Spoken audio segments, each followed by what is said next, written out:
출애굽기 20장 15절의 말씀을 가지고 십계명 8번째 계명의 말씀을 함께 나누고자 합니다. 오늘 본문은 십계명 제8번째 계명인 도둑질하지 말라라는 이 말씀에 대해서 좀 더 구체적으로 살펴보면서 하나님의 은혜를 나누고자 합니다. 사실 10가지 계명들이 우리에게 있어서는 다 중요한 계명이죠. 그리고 다 우리에게 주는 각가지 메시지들이 다릅니다. 영적인 의미도 다릅니다. 그런데 사실 10가지 십계명에 비해서 상대적으로 죄책감이 덜한 것이 있다라고 한다면 어쩌면 오늘 본문인 8번째 계명 도둑질하지 말라가 아닌가라는 생각이 문득 들었습니다. 여러분, 개인적으로 제가 초등학교 다닐 때만 해도, 그때는 국민학교였는데요, 다닐 때만 해도 인근에 집 주변에 도둑놈들이 얼마나 많았는지 모릅니다. 그때 당시만 해도 우리나라가 잘 사는 나라도 아니었고, 게다가 넉넉한 형편에 살았던 사람들보다 이 넉넉지 못한 사람들이 많았기 때문에 참 도둑놈들이, 좀도둑들이 참 많았습니다. 이 도둑놈들이 집에 들어오면 어떻게 그것을 잘 알고 그것만 쏙쏙 가져가는지 참 점쟁이처럼 그 숨겨둔 물건들을 가져가곤 했죠. 게다가 저도 이제 부끄러운 고백이긴 하지만 오늘 말씀을 준비하면서 갑자기 제 머릿속에 스쳐 지나갔던 그 과거의 일이 생각이 났습니다. 저도 중학교 시절에 동네 형들하고 함께 새벽에 일어나서 저기 여중여고 안쪽에 보면, 제가 살았던 고향에 여중여고에 보면 가수원이 하나 있었어요. 그 가수원은 사가 가수원이었습니다. 그래서 동네 형들하고 언제 몇 시에 만나자고 해서 새벽 기도로 가는 것도 아니고 그 새벽에 사과서리하러 그렇게 한 두세 번 갔던 기억이 있습니다. 그리고 또 그것도 부족해서 그거 있잖아요, 겨울에 되면 아이들이 이 샌비 과자를 많이 먹잖아요. 샌비 과자. 그 당시에는 그 샌비 과자가 그 문구점 밖에 이렇게 놓여져 있었어요. 그래서 뭐 자물쇠를 잠그기도 하지만 가끔씩 자물쇠를 안 잠그고 그냥 유리 뚜껑만 덮어두는 경우들이 있습니다. 그런데 그 샌비 과자 중에 네모난 이빨이 좀 타격을 줄 만큼 네모난 과자 있어요. 저는 지금도 그거를 좋아해요. 제가 지금도 마트를 가면 우리 집사람은 그거 먹지 말라고 하는데, 소라 있잖아요. 소라, 그런 뭐 샌비와 관련된 과자들을 옛날 생각 때문에 참 많이 먹곤 합니다. 근데 그 네모난 과자 참 좋아해요, 지금도. 이게 엿기름이 있어서 좀 찐득찐득 하잖아요. 그런데 그거를 동네 형들하고 가서 이렇게 훔친 적도 있고 훔쳐서 먹은 적도 있고, 또 초등학교 시절에는 학교 문방구에서 껌을 훔쳐다 먹다가 주인에게 걸려서 혼났던 적도 있습니다. 참 부끄러운 일을 왜 그렇게 했는지 모르겠습니다만은 참 이 생각나서, 그래서 오늘 말씀을 준비하는 내내 또다시 한번 회개를 하게 됐는데요. 여러분, 저만 그럴까요? 혹시 여러분들 학교 다니실 때 컨닝을 해보신 적 있으십니까? 뭐 공부를 잘하는 사람은 컨닝할 이유가 없겠죠. 문제는 공부를 못하는 사람들이 컨닝을 하는 게 문제이죠. 저는 컨닝을 하려고 하면 제가 1번이었어요. 고등학교 1학년 때까지 1번이었기 때문에 도저히 컨닝을 할 수가 없는 그런 상황이긴 했지만 어찌됐든 간에, 그런데 여러분, 컨닝에 대해서 여러분 도둑질이라고 생각을 해보신 적 있으십니까? 컨닝이 도둑질이다. 아마 그렇게 생각하는 사람은 없을 겁니다. 여러분, 컨닝도 남의 기술이나 실력을 몰래 훔치는 행위이기 때문에 엄연히 말하면 도둑질이라 말할 수 있습니다. 최근에 논문 표절 사건이 우리 사회의 전반적인 그런 문제로 불거지고 있습니다. 사실 대학교 다닐 때 여러분 보고서나 어떤 과제를, 교수님이 내준 과제를 쓸 때에 우리가 인터넷을 검색을 하죠. 그래서 어떻게 합니까? 짜집기를 하지 않습니까? 그런데 그때는 우리가 이것이 도둑질이다라고 생각을 하고 어떻게 해요? 심각하게 생각하고 이것을 받아들였던 사람이 없습니다. 그런데 여러분, 저는 왜 지금 이것 또한 도둑질이라고 말하고 있느냐? 정당한 값을 치르지 않고 타인의 지식과 글을 인용해서 사용하는 것이기 때문에 도둑질이라 말할 수 있다는 것입니다. 한때 비행기 담요에 대한 이야기가 이렇게 회자되었던 때가 있었습니다. 유독 한국 사람들이 이 비행기를 많이 타지는 않았잖아요. 지금이야말로 뭐 비행기를 틈만 나면 타지만, 제주도도 비행기 타고 가지만, 그런데 이 비행기를 타면 한국 사람들이 담요 절도를 아무렇지 않게 생각하고 집으로 가져온 적이 있었습니다. 그래서 집집마다 항공사 담요 하나씩은 가지고 있다라는 그런 우스갯소리가 있을 정도로, 여러분, 그것 역시도 명백한 도둑질이라고 볼 수 있는 것이죠.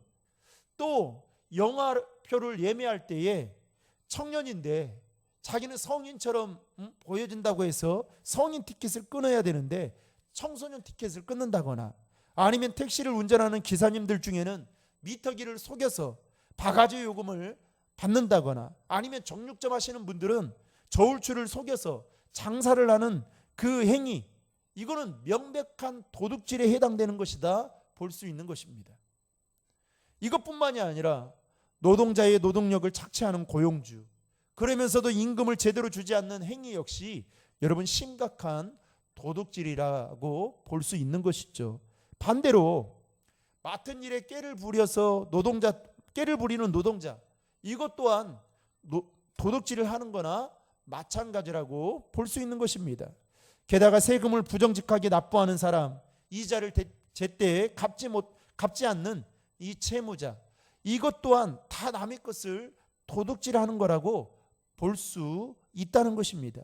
이처럼 작은 이익에 대한 욕심으로부터 자유롭지 못한 우리의 일상 곳곳에는 도둑질하는 우리들의 모습이 어쩌면 조금씩 스며들어 있다라는 것에 대해서 아마도 우리는 부정할 수 없을 것입니다.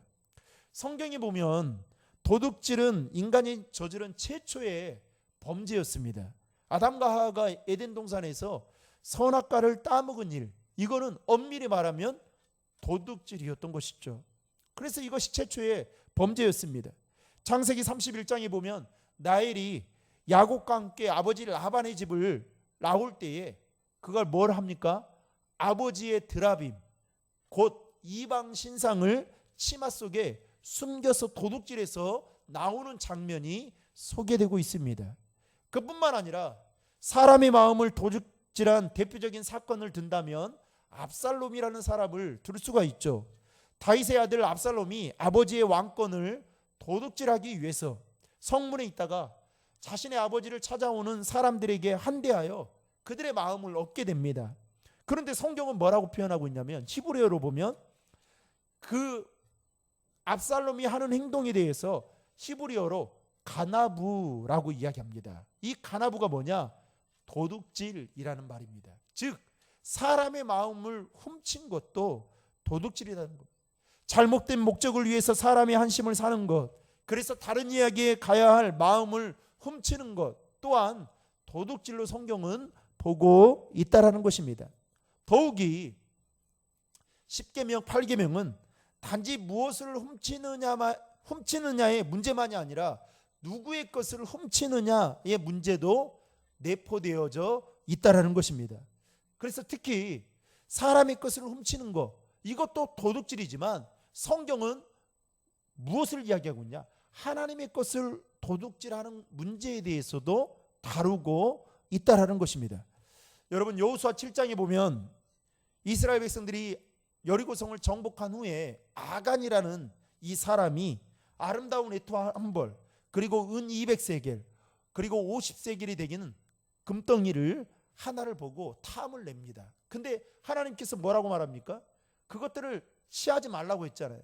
그런데 이 아간이 그걸 보는 순간 탐을 내서 그것들을 가지고 와서 자신의 장막에 땅을 파고 밑에 숨겨두게 되죠. 그런데 놀랍게도 하나님께서 이 모든 것을 다 하시고 여호수아를 통해서 여호수아 7장 11절에 이렇게 말씀하고 있습니다. 화면을 통해 같이 읽겠습니다.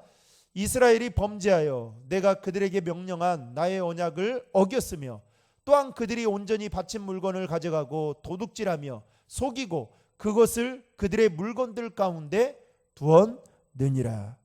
여러분, 놀라운 것은 이스라엘은 공동체이지 않았습니까? 그런데 이 아간 한 사람이 지은 죄를 지금 하나님은 누구의 죄로 보고 있습니까? 이스라엘 공동체 전체의 죄로 보고 있다라는 것입니다. 그러면서 그들이 하나님께서 뭐라고 말하냐면 나의 언약을, 너와 나와의 그 언약을 너희들이 어겼을 뿐만 아니라 온전히 물건을 가져가고 도둑질하고 속였다라고까지 이야기하고 있습니다. 한마디로 하나님의 것을 도둑질에 갔다라는 것을 말하고 있는 것이죠. 그뿐만 아니라 말라기 말씀에 보면 11조와 예물을 온전하게 드리지 않은 것에 대해서도 사람이 하나님의 것을 도둑질했다라고 기록하고 있는 것을 볼 수 있습니다. 여러분, 말라기서 3장 8절과 9절을 화면을 통해 같이 읽겠습니다. 사람이 어찌 하나님의 것을 도둑질하겠느냐? 그러나 너희는 나의 것을 도둑질하고도 말하기를 우리가 어떻게 주의 것을 도둑질하였나이까 하는도다. 이는 곧 11조와 봉헌물이라. 가나안 사람과 이 땅의 모든 사람들이 듣고 우리를 들러싸고 우리 이름을 세상에 끊으리니 주의 크신 이름을 위하여 어떻게 하시려 하나이까 하니. 그러니까 지금 하나님은 하나님의 것에 대해서 뭐라고 말하냐면 너희들이 왜 내 것을 도둑질하가냐. 여러분, 그래서 좀 죄송한 이야기지만 여러분들이 수익의 10분의 1을 하나님 앞에 드릴 때에는 온전하게 드릴 수 있어야 돼요. 그거 여러분 조금 아깝다라고 생각하고 뭐 이렇게 여러분들의 생활비를 다 생각하고 이것저것 빼서 여러분들의 그 전체 수익에 이것저것을 빼서 드리잖아요. 여러분, 하나님 다 아십니다. 놀라운 것은 여러분, 어쩌면 안 드리는 것보다는 낫지만 어쩌면 하나님이 기뻐하지 않는 예물이 될 수도 있다라는 것을 여러분 명심해야 됩니다. 저는 우리 신도림 중앙의 성도들이 뭐 다른 예물은 제가 여러분들에게 뭐 강조 잘 안 합니다. 대신 뭐 절기연금, 그리고 여러분들이 반드시 해야 될 게 있다면 11조를 하셔야 돼요. 그거는 성경에서 말하고 있는 죄입니다. 그래서 제가 송구영 시인 예배를 다른 교회에서는 어떻게 드렸는가 보았어요. 큰 교회들. 그러다가 이제 큰 교회 원로 목사님이 나와가지고 그 현재 담임 목사님이 이제 큰 교회 그 교회 원로 목사님에게 목사님 성도들에게 한 말씀 그렇게 좀 해주십시오라고 한 거예요. 그러니까 목사님이 여러분 그 요한 1서의 말씀으로 축복을 하는 거예요. 사랑하는 자여 내 영혼이 잘된 같이 범사가 잘되고 강건하기를 원하노라. 그러면서 여러분 그런 축복을 누리려면 여러분 올 한 해 11조 잘해야 됩니다. 그렇게 큰 교회에서 그 이야기를 하는 거예요. 그러면서 교인들한테 따라가라는 거예요. 11조를 내지 않는 것은 도둑질하는 것이다. 제가 깜짝 놀랐습니다. 요즘 그렇게 말하기 힘들거든요. 그러나 여러분, 이거는 개인의 신앙과 연관이 있겠지만 중요한 것은 여러분, 하나님은 우리에게 생명까지 주셨는데 우리가 여전히 하나님을 믿고 따른다고 하면서 그 몇 푼 안 되는 돈을 가지고 어떻게 해요? 하나님의 것을 이렇게 도둑질하면서 사는 거, 우리가 제대로 하나님을 사랑하는 모습에 아닌 것이죠. 어쨌든 오늘 이것 또한 도둑질이다라는 것을 성경은 말하고 있습니다. 자, 그렇다면 하나님께서는 왜 이렇게 강하게 성경 여러 곳곳에서 말씀하고 있는 걸까요? 여러분, 우리의 사유재산에 대해서 하나님은 주권이 우리에게 있지 않음을 강조하기 위해서입니다. 다시 말하면 우리가 누리고 우리가 현재 누리고 가지고 있는 그 모든 소유권은 내 것이 아니다, 하나님의 것이다라는 것을 말하기 위해서 이렇게 말씀하고 있다라는 것입니다. 게다가 우리는 하나님의 청지기로서 그것을 맡아 관리하고 다스리고 있을 뿐이다라는 사실을 말씀하고 하기 위해서 이렇게 말씀하고 있다라는 것입니다. 여러분, 본질적으로 사유재산이라는 이 말은 세상적으로 보면 세상의 법대로라고 한다면 내 소유, 내 것이 된다라는 의미가 있죠. 그런데 여러분, 하나님을 믿는 성도들은 자신의 주인이 하나님임을 고백하고 또 자신은 청지기로 믿고 살아가는 동안에 모든 소유권은 뭐예요? 내 것이 아니다라는 인식을 하고 살아야 한다라는 것입니다. 그렇지 않으면 우리도 어느 순간 돈이 필요하다라고, 돈이 궁핍하다라고 생각할 때에 아간처럼 하나님의 것을 도둑질하는 그런 죄를 범할 수 있다라는 것입니다. 여러분, 도둑질은 인간이 가장 많이 저지르는 범죄입니다. 그래서 우리 사회에서 일어나는 가장 보편적인 범죄라고 할 수 있죠. 그래서 제가 아까 서두에서 말씀드렸듯이 그럼에도 불구하고 우리는 도둑질을 그렇게 대수롭게 생각을 하지 않습니다. 그냥 남의 것을 훔쳐서 뭔가 피해를 주는 행위만이 도둑질이라고 생각하지 그 외의 것들은 도둑질이라고 생각을 하지 않는데, 여러분, 오늘 제가 서두에서 말씀드렸지만은 우리 주변에 얼마나 우리가 도둑질하는 그런 것들이 얼마나 많이 있습니까? 그런데 여러분, 동서고금을 막론하고 모든 인간 사회는 도둑질을 철저하게 금하고 있습니다. 예를 들어 주전 18세기에 만들어진 그런 역사상 가장 오래된 경전, 법전 중에 하나가 함무라비 법전인데요. 그 함무라비 법전에 보면 이런 말을 해요. 도둑질한 사람을 사형에 처하도록 해라. 그리고 이슬람교를 신봉하는 아랍권에서는요, 도둑질한 사람이 도둑질을 하다가 발각이 되면 당장 그 자리에서 손을 자르는 가혹한 형벌을 가하기도 했다고 합니다. 물론 성경에도 도둑질을 범죄로 규정하고 이를 금하고 있는 것을 볼 수가 있죠. 그래서 여러분, 아간의 그 죄로 인해서 어떻게 됩니까? 이스라엘이 나중에 전쟁에서 패하게 되잖아요. 그런데 성경이 말씀하고 있는 이 도둑질을 금하는 내용은 일반적으로 세상적으로 말하는 그 도둑질의 내용과 의미와 좀 상당한 차이가 있습니다. 특별히 오늘 본문의 10계명은 더더욱 그렇습니다. 도둑질이라는 이 말의 언어를 보면 히브리어로 가나부라는 이 말인데, 이 가나부라는 이 말의 뜻은 훔치다, 몰래 가져가다, 그리고 속이다라는 뜻을 가지고 있습니다.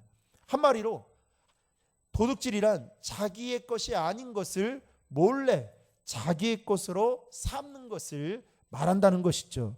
그런데 여러분, 오늘 10계명, 8계명의 말씀을 통해서 우리가 주목해야 될 것은 도둑질하지 말라고만 되어 있지 무엇을 도둑질하지 말라는 말씀이 기록되어 있지 않습니다. 다시 말해서 도둑질하지 말아야 할 대상을 말씀하고 있지 않다는 것입니다. 여러분, 왜 이렇게 말씀하고 있는 걸까요? 그만큼 세상 사람들이 생각하는 것보다 도둑질을, 성경에서 하나님이 말씀하는 이 도둑질에 대한 이 내용의 깊이가 깊을 뿐만 아니라 더 넓다라는 것을 말씀하고 있는 것입니다. 그렇다면 여러분, 어떻게 하면 도둑질을 하지 말라는 이 말씀에 우리는 순종할 수 있을까요? 우선 우리가 우리의 그 하나님의 말씀을 지키려고 노력해야 되겠지만, 더 중요한 것은 우리 마음 가운데 도둑질하고자 하는 마음이 생겨나지 않도록 우리의 마음을 잘 지키는 것이 필요하다라는 것입니다. 그래서 잠언 4장 23절의 말씀을 화면을 통해 읽겠습니다. 모든 지킬 만한 것 중에 더욱 내 마음을 지키라. 생명의 근원이 이에서 남이니라. 지난주에도 제가 간음에 대한 이야기를 하면서 마음을 잘 지켜야 된다라는, 그래서 이 간음이 그냥 단지 그 한 사람을 간음하는 성적인 관계를 맺어서 이렇게 불륜을 저지르는 것을 끝나는 것이 아니라 그 사람이 속해 있는, 양자간이 속해 있는 그 가정과 공동체가 다 파괴되는 일이다. 그래서 간음이 무서운 것이다라는 것을 제가 말씀을 드렸죠. 그래서 마음을 지켜야 된다. 그래서 요셉의 이야기를 했습니다. 요셉이 보디발의 아내의 유혹에 뿌리칠 수 있었던 것은 눈에 보이지 않는 하나님이 자기가 함께 있다라는 것을 알고 그 행위가 하나님께 어떻게 그 행위를 통해서 죄를 지을 수 있겠느냐는 그런 생각이 있었기 때문에 그 마음을 지켜낼 수 있었기 때문에 요셉이 범죄치 않았다라는 말씀을 지난주에 말씀을 드렸죠. 마찬가지입니다. 도둑질하는 것도 여러분 사실 도둑질뿐만 아니라 범죄를 저지르는 모든 일들은 모두 다 어디에서부터 시작됩니까? 마음에서부터 시작이 됩니다. 그러므로 우리 마음속에 있는 여러분 특별히 탐욕을 십자가에 못 박아야 한다라는 것이죠. 왜요? 탐욕은 곧 무엇과 연관이 되어 있습니까? 도둑질과 연관이 되어 있기 때문에 그렇습니다. 그래서 남의 떡이 더 커 보이는 거예요. 내 것에 만족하지 못하고 자족하지 못하고 살아가는 것입니다.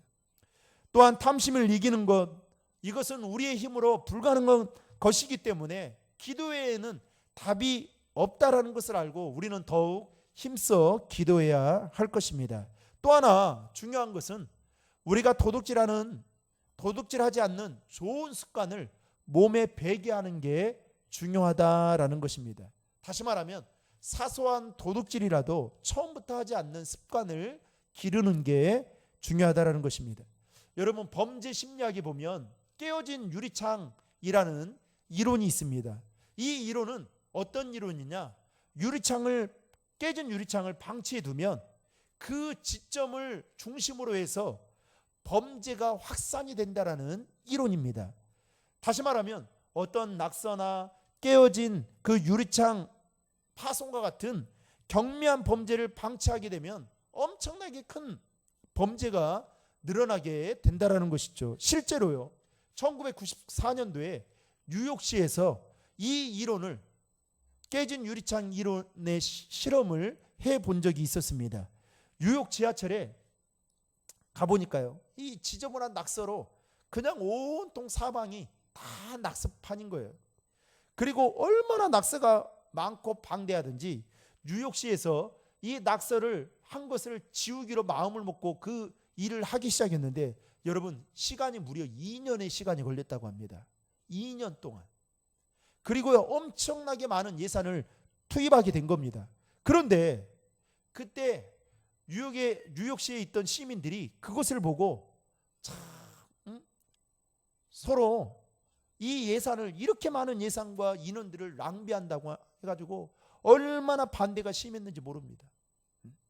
그럼에도 불구하고 뉴욕시장은 뉴욕시 지하철 내에 있는 그 엄청난 낙서를 다 지우고 그리고 깨진 유리창을 새 것으로 갈아 깨는 일들을 하게 된 거예요.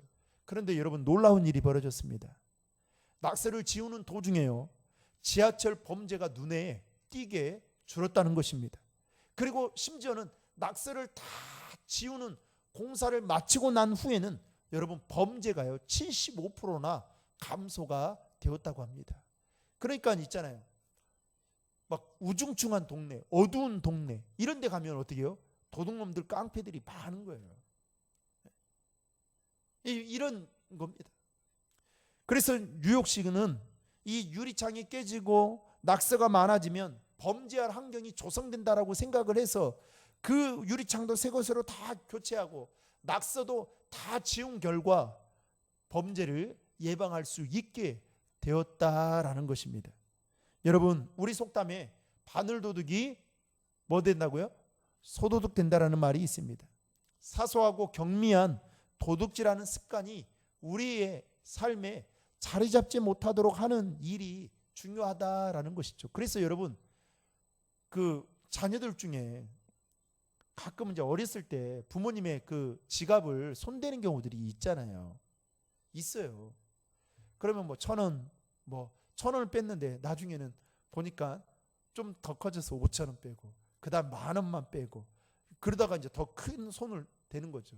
근데 부모님이 그렇게 자녀들에게 야 절대 손대지 마라. 부모님은 알잖아요. 그러다 몇 번 말을 안 하다가 이거 안 되겠다 싶으면 이제 그때서야 말을 하잖아요. 근데 여러분 그렇게 말하는 것도 중요하지만 더 중요한 게 뭔지 아십니까? 아이들이 눈에 보이는 그 곳에 지갑을 놔두면 안 되는 거예요. 놔두면 안 돼요. 그래서 어떻게 해요? 아이들이 계속 그렇게 하면 뭐 금고를 만들든지 아니면 뭐 어디다가 뭘 만들어서 아이들이 손 타지 않도록 하는 게 중요한 것입니다. 왜냐? 그것이 나중에 습관이 되어버리면 큰 일이 벌어지기 때문에 그렇습니다. 여러분, 하나님의 주권을 인정하나 하나님을 믿고 신뢰하지 못하게 되면 탐욕으로부터 우리의 마음을 지켜낼 수가 없습니다. 다시 말하면 여러분, 하나님이 저와 여러분들의 인생을 책임져 주신다. 이 믿음이 있으십니까? 제가 시편 늘 43편인가 40 말씀을 늘 좋아하는데요. 이 하나님은 우리 하나님이시니 그가 우리를 죽을 때까지 인도하시리로다. 여러분, 하나님이 저와 여러분들의 삶을 여러분 죽을 때까지 인도하시는데 책임져 주신다는 걸 믿으십니까? 이 믿음이 없으면요, 여러분 만족 못해요. 자족 못해요. 그리고 어떻게 해요? 예수를 믿어도 자꾸만 뭔가 손에 쥐려고 해요. 그리고 여러분 어떻게 해요? 교회에 나와도 여러분 하나님이 주시는 더 큰 예비한 복을 못 받습니다. 왜요? 날마다 이 물질 때문에 하나님과 이 실랑이를 하거든요. 여러분, 하나님은 저와 여러분들이 드리지 않는 예물로도 여러분 충분히 하나님의 일을 하실 수 있는 분입니다. 우리가 뭘 내고 안 내고 예물을 하나님 앞에 드리고 안 드리고 이거는 하나님에게 있어서 사실 여러분 하나님에게 있어서 제한받지 않는 분이십니다. 그런데 우리는 어떻게 해요? 자꾸만 우리의 탐욕 때문에 하나님이 우리의 것을 가져간다라고 생각하는 거예요. 아니 빼앗아간다라고 생각하는 거예요. 그러니까 어떻게 해요? 11조를 내면서도 온전하게 못 내는 거예요, 여러분. 온전하게 못 내는 거예요. 그냥 흉내만 내는 거죠. 그러니 하나님이 볼 때에 얼마나 가슴 아픈 일이겠냐라는 거죠. 사랑하는 성도 여러분, 오늘 본문에서는 하나님은 우리에게 도둑질하지 말라고 분명히 말씀하고 계십니다. 이것은 어쩌면 우리가 우리의 이웃을 사랑하는 또 하나님을 사랑하며 살아가는 사람들의 최소한의 실천이기도 하죠. 따라서 이를 위해 우리는 우리의 마음을 잘 지켜야 한다는 것이죠. 넉넉한 소유는 아니지만 일용할 양식을 주신 그 하나님의 은혜에 대한 감사의 마음, 그리고 그 하나님의 은혜에 자족할 수 있는 그 믿음, 더 나아가서 선한 양심을 지켜나가고자 하는 이 거룩한 부담감이 우리 안에 있을 때에 10계명 제8계명으로부터 자유로워질 수 있다라는 사실을 기억하시고 남은 한 주간도 하나님과 사람 앞에서 선한 양심을 가진 청지기와 같은 삶을 살아가는 저와 여러분 되시기를 주님의 이름으로 축원합니다.